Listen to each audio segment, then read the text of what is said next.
आपका एक वोट सिर्फ एक लीडर्स को नहीं चुनते। आपका एक वोट आपका फ्यूचर डिसाइड करता है, आपकी कंट्री का फ्यूचर डिसाइड करता है। अगले 5 साल में देश के इंफ्रास्ट्रक्चर कैसा होगा, हेल्थ एंड केयर कैसा होगा, लॉ में क्या क्या इम्प्रूवमेंट आएगा, आपका एक वोट ये सब कुछ तय करता है। ऐसे कई मामले सामने आया है जहां लोग वोटर लिस्ट में भी अपना नाम दर्ज नहीं कराता है, ये सोचकर कि उनके एक वोट से कोई फर्क नहीं पड़ेगा। आपके ख्याल में भी ये बात कभी ना कभी आया होगा। तो चलिए जानते हैं आपके एक वोट की इम्पोर्टेंस। भारत दुनिया के सबसे बड़े लोकतंत्र में से एक है और किसी भी डेमोक्रेसी कंट्री में लोगों का जिम्मेदारी पूर्वक वोट देना उस कंट्री का एक मजबूत पिलर है। जिन लोगों का मानना है कि उनका वोट कोई मायने नहीं रखता और इसीलिए वो लोग वोटर लिस्ट में भी अपना नाम दर्ज नहीं कराता, उन लोगों को ये याद रखना होगा कि आपका एक वोट एक अच्छी सरकार और एक बुरी सरकार चुनने में सक्षम है। आपका एक वोट से ही हमारा प्यारा भारत सिंगापुर जैसा डेवलप कंट्री की सूची में आ सकता है और आपके एक वोट से ही भारत का पाकिस्तान जैसा हाल भी हो सकता है। और सिर्फ एक चीज का, एक अच्छे लीडर्स चुनने का। वोट की चर्चा हो रही है तो चलिए जान लेते हैं हमारे इंडिया में वोट की शुरुआत कैसे हुई। अक्टूबर 1951 से फरवरी 1952 के बीच इंडिपेंडेंस के बाद भारत का पहला चुनाव हुआ। उस समय का सबसे बड़ा चुनाव था। चुनाव में करीब 1874 उम्मीदवार और 53 राजनीतिक पार्टियां उतरी थी, जिनमें 14 राष्ट्रीय पार्टियां थी। इनमें भारतीय राष्ट्रीय कांग्रेस, भारतीय कम्युनिस्ट पार्टी, सोशलिस्ट पार्टी, किसान मजदूर प्रजा पार्टी और अखिल भारतीय हिंदू महासभा सहित कई पार्टियां शामिल थी। इन पार्टियों ने 489 सीटों पर चुनाव लड़े थे। भारतीय राष्ट्रीय कांग्रेस को 364 सीट और करीब 45% वोट के साथ प्रचंड बहुमत मिला था। आपको ये जानकर हैरान होगा कि कांग्रेस के मुख्य विपक्ष में भारतीय कम्युनिस्ट पार्टी को सिर्फ 16 सीट मिली थी। इस तरह पंडित जवाहरलाल नेहरू आजाद भारत के लोकतांत्रिक रूप से चुने गए पहला प्रधानमंत्री बने।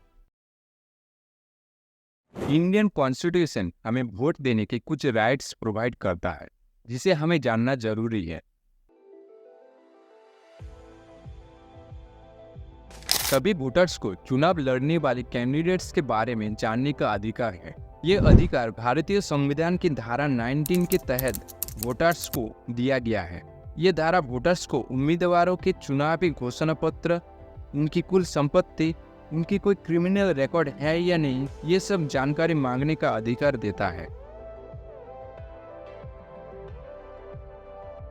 वोटर्स को वोट ना देने का भी अधिकार दिया गया है।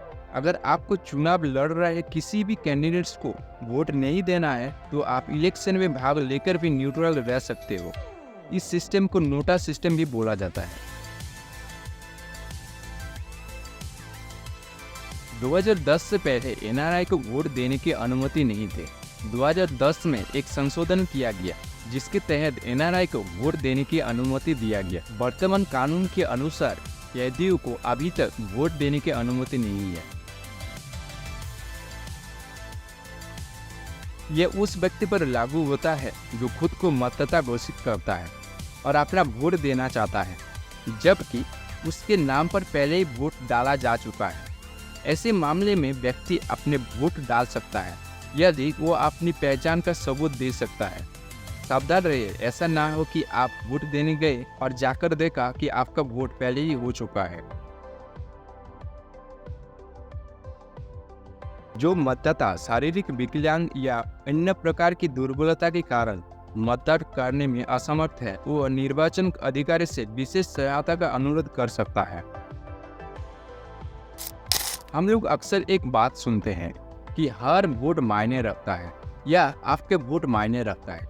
फिर भी बहुत से लोग इस पर विश्वास नहीं करते और सोचते हैं कि उनके वोट से वास्तव में कोई फर्क नहीं पड़ता, लेकिन आपके एक वोट से फर्क पड़ता है। 2008 की राजस्थान विधानसभा के चुनाव में कांग्रेस के सीनियर लीडर सीपी जोशी सिर्फ एक वोट से हार गए थे। उनके प्रतिद्वंदी बीजेपी के कल्याण सिंह चौहान को 62,216 वोट पड़े थे, जबकि उनको 62,215 वोट मिले थे। वो उस समय मुख्यमंत्री पद के मजबूत उम्मीदवार थे लेकिन एक वोट ने उनकी सारी उम्मीदों पर पानी फेर दिया। ऐसे कई सारे घटना है जिसमें एक वोट से कई पार्टी जीत चुका है और कई पार्टी को सत्ता से हाथ धोना पड़ा। आपका वोट कीमती है, उसको एक प्लेट बिरयानी या एक बोतल दारू के लिए ऐसे पॉलिटिशियन के हाथ में मत दे देना जिसको देश से नहीं खुद से प्यार है। अगर ऐसे पॉलिटिशियन के हाथ में देश चला गया तो वो अपने जेब भरकर देश को बेच देगा।